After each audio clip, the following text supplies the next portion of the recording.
ነፃነት ወርቅነህ ነፍሱን በአጸደ ገነት ያኖረውና በኢቢኤስ ቤት ምን ያህል ብር ይከፈለው ነበር ብለን ጠይቀን ምላሹን ልንነግራችሁ ነው። ከሚሊዮነሮች ለየት ያለው ሚሊዮነር ተጫዋቹና ባለጨዋ ቀልዱ ሰይፉ ፋንታሁን በየሳምንቱ ስናየውና ራሱን ሸፈንፈን አድርጎ ቀለል ብሎ ህዝብ ፊት መውጣቱ አሉ ከተባሉ ሚሊዮነሮች ተርታ ይሰለፋል ብሎ ለመገመት አዳጋች እንዲሆን ቢያደርገውም ሰይፉ ግን አስደንጋጭ ገቢ መጠን ያለው ሚሊዮነር ነው። ወራዊ ገቢው የብዙሃን ኢትዮጵያውያን የዕድሜ ልክ ወጪ ጋር እንኳን አይወዳደርም። ሚሊዮን ቀልዱ ናት። ሰይፉ ሀብታም አይደለም፣ ባለጸጋ ነው። ለጥቂት ደቂቃዎች አብራችሁን ስትዘልቁ አስደንጋጭ የሆነውን የገቢ መጠኑንና ሀበሻ የማያስመስለውን የኑሮ ሁኔታውን እንነግራችኋለን። ከገቢው በታች ነው ስለሚባለው ቅንጧና ኗሩ ስትሰሙ ይህ እንዲሆን ምክንያት የሆነውን በኢቢኤስ ቤት ስለሚያገኘው ገቢና ሌሎቹም ገቢዎች ጭምር በጨረፍታ እንነካካለን። እየተገረምን ደግሞም ነፍስ ይማር እያላችሁ አብራችሁን ዝለቁ።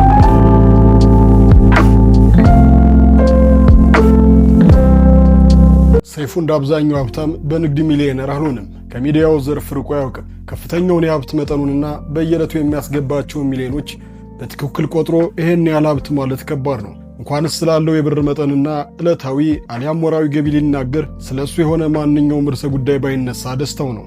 ድንገት በአጋጣሚ ቢነሳ እንኳን እንደምንም አድበስብሶ ማለፍን ተክኗል። ሚሊዮኖች እንደ ቀልድ ቀስ እያሉ ወደ ካዝናው ከሚገቡበት ምክንያቶች ዋነኛውና ሰይፉ ገቢው ብቻ ሳይሆን ብራንዱንም የገነባበት የሬዲዮ ፕሮግራሙና የኢቢኤሱ ሰይፉ ኦን ኢቢኤስ ሾው የሚያገኘው የገቢ መጠን በማስቀደም እንንገራችሁ። በርካታ እንግዶችን ይዞ ለረጅም ዓመት የዘለቀው ያላንዳች ወለምታና መንገራገጭ ከፍታውን አስጠብቆ የቆየው የሀገራችን ቁጥር 1 የቲቪ ሾው ነው። ከአንጋፎቹ እስከ ጀማሪዎቹ የሰይፉን ግብዣ ተቀብሎ ጥያቄውን ያልመለሰ የጥበብ ሰው የለም። ውጥንቅጡ በመጣው የሚዲያ ሁኔታ ብዙዎች በጉጉት የሚጠብቁት መሆኑ ሊወራ የሚገባው ጉዳይ አይደለም። ሌላው እንግዳውም ቢሆን ሰይፉ ጋር መቅረብን በደንብ ይፈልገዋል። ከሾው ዝነኝነት የተነሳ ለቀራቢው እንግዳም የሚፈጥረው ጥሩ ምስል በቀላሉ የሚገኝ አይደለም። ታዲያ በዚህ ከፍታ የዘለቀው ሾው ለባለቤቱ ሰይፉ ምን ያህል ገቢ ያስገኝለታል ቢባል አጀብ የሚለው ቃል ይቀድማል። ሳምንታዊ ትልቁ የምስራቅ አፍሪካ ሾው በወር እስከ 7 ሚሊዮን ብር በላይ ገቢ ያስገኛል። እንግዲህ ይሄ የዩቲዩብ ገቢውን ሳይጨምር ነው። 7 ሚሊዮን ብር በምናጠቃልለው ገቢ ውስጥ ያሉትን የሀብት መመዘኛዎች በጥቂቱም ቢሆን ዘርዘር አድርገን ስንመለከት ሰይፉ የራሱ የሆነ ደረጃውን የጠበቀ ቅንጡና በሀገር ውስጥ የሚወዳደረው የግል ስቱዲዮ የታጣለት ድልቅቅ ያለ የስቱዲዮ ባለቤት ነው። ታዲያ ይሄ ምን ይገርማል? እሱ እኮ እንኳንስ እዚህ ሀገሩ በታላቁ አሜሪካም እንኳን የራሱ የዘነጠ ስቱዲዮ ያለው ባለሀብት ነው። ታዲያ የአሜሪካው ስቱዲዮ ተመልካች በሀገር ውስጥ እንግዳ ዛል ሲልና መኖሪያው ሀገር አሜሪካ የሆነው የኪነ ጥበብ ማህበረሰብ እንግዳ መሆን ሲኖርበት ከአዲስ አበባ ናዝሬት የመመላለስ ያህል ቀሎት የሚመላለስበት አሜሪካ ላይ ቀረጻ ሲኖረው የሚጠቀምበት ነው። ሰዎችዬ አሜሪካ እንደ ቀልድ መመላለስ ራሱን የቻለ ትልቅ የሀብት መመዘኛ ነው። ታዲያ ሰይፉሻ ምንም ችግር የለበትም። ሲያሸው በሳምንት ሲለውም በወር 10 ጊዜ ይመላለሳል። በድንገተኛ አጋጣሚ እንኳን ሲገቡ እንዴት ብዬ ልጥፋና እዚህ ልኑር የሚሉላትን ሀገር ነው እንዳሸው የሚመላለስባት። ዳሩ ግን ሀገር አሜሪካን ባይመላለስባትም ዙሮ ባያያትም የእሱ ኑሮ ሀበሸኛ አይደለም። አዲስ አበባ ለሰይፉ ፓሪስ ናት። ቅንጦት ደጁን እያንኳኳ ይነጥፍለታል። ቤተ መንግሥት የሚያስንቅ ሲሲዲ ግቢ ውስጥ የሚገኝ የተንጣለለ ቅንጡ ቤት ውስጥ ድልቅቅ ብሎ ይኖራል። እዚህ ግቢ ውስጥ የሚገኝ ቤት እንደ ቀላል በትንሽ ብር የሚገዙት አይደለም፣ 70 ሚሊዮን ብር የሚያወጣ እንጂ።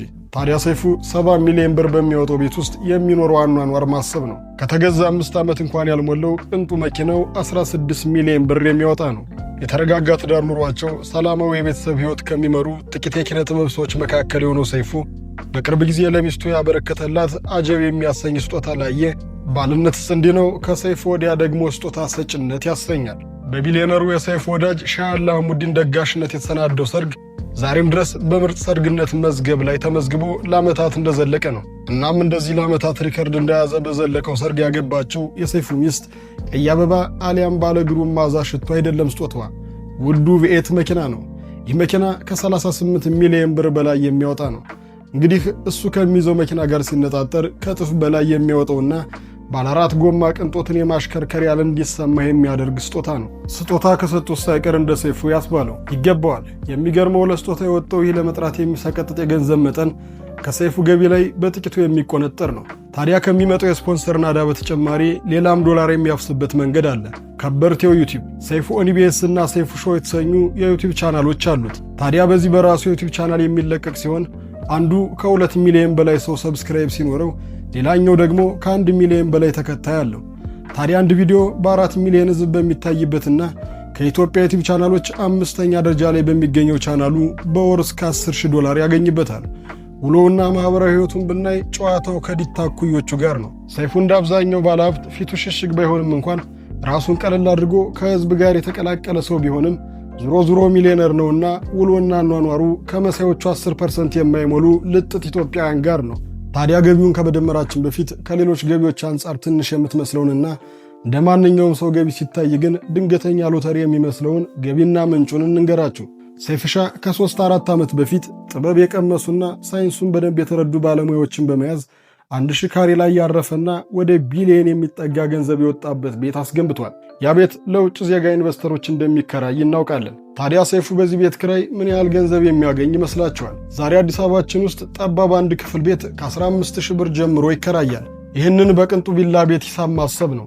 እናም የሰይፉ ቄንጠኛ ቤት በወር እስከ 500,000 ብር ገቢ ያገኝበታል። እንግዲህ በየአቅጣጫ ያለው የሰይፉ ወራዊ ገቢ ከ9 ሚሊዮን ብር በላይ መሆኑ ነው። ዓመታዊ ገቢው ከ108 ሚሊዮን ብር በላይ ነው። ያውም በግልጽ ሊታወቅ የሚችለው ገቢው ብቻ። ሰይፉ በኢቢኤስ ቴሌቪዥን ምንም አይነት ክፍያ አይፈጸምለትም።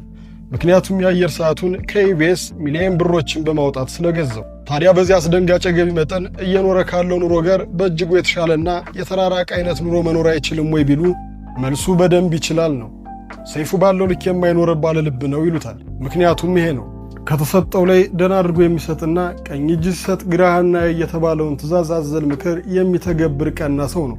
ብዙዎችን ይረዳል፣ የብዙዎችንም እንባ ያብሳል። ለዚህ ነው በላይ የሚጨምርለት ይላሉ ብዙዎች።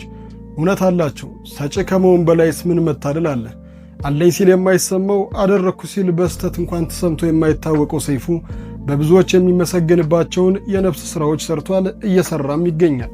ለመግቢያና መቅደሚያ የሆነን ዘንድ ነፃነት ለዋለልን ላደረገንን ነገር ሁሉ ምስጋና እንዲሆን ቤተሰቦቹን መደገፍ አስፈላጊ ነውና በዚህ በምትመለከቱት የባንክ አካውንትና ጎፈንድሚን የምትችሉትን በማድረግ የነፂን ነፍስና አስደስታት፣ ደግሞም ላገለገለን ግልጋሎት የሚገባውን ክፍያ እንፈጽም እንላለን። ነፃነት ወርቅነህ የሰራቸውን ሥራዎች መዘርዘር እናንተም ማድከም ስለሚሆንብን የቤተሰብ ጨዋታን ብቻ እናነሳለን።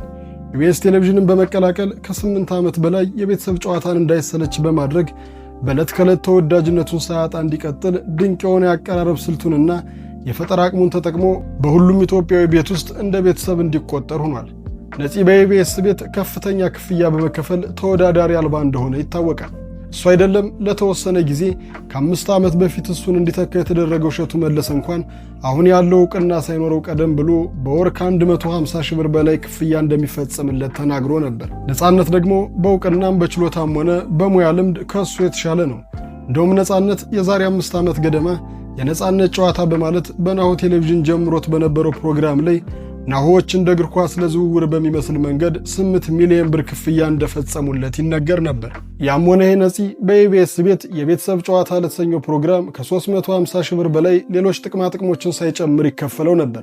ነፂ ወራዊ ገቢው ይሄ ብቻ አይደለም። ነፃነት ወርቅነህ በሚል በራሱ ስም የተከፈተ የማስታወቂያ ድርጅትም ነበረው። በዚህ ድርጅትም በርካታ ሚሊዮን ብሮችን ይሰራል። ነገር ግን በዚህ በሚያገኘው ገንዘብ ቤት፣ መኪና አሊያም ጥሪት ሊሆን የሚችል ነገር አልገዛበትም። የተቸገሩትን እየረዳ ለሌላቸው እያካፈለ በደግነት እንደኖረበት ቤተሰቦቹ ጭምር ተናግረዋል። ከዚህ በፊት በተደጋጋሚ እንደተነገረው ነፂ ባለቤቱና ልጆቹን የሚያስተዳድረው እሱ እንደነበረ ታውቋል።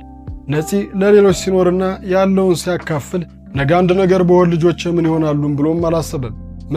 መስጠትና መስጠት ነበር የሱ መገለጫ። በመሆኑም ነፂ በሙያ ብቻ ሳይሆን በገንዘብም ጭምር ሲያገለግለን የኖረ ሰው በመሆኑ አሁን የአገልግሎቱን ምላሽ ለቤተሰቦቹ ሊደረግ ይገባል እንላለን።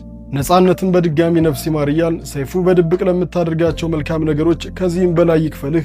ቤተሰቦችን እናንተን ፈጣሪ ይጠብቅ እንላለን። አበቃን። እናንተን ሐሳብ በኮመንት ቪዲዮውን ላይክ፣ ቻናሉን ሰብስክራይብ በማድረግ ቤተሰብ ይሁኑ።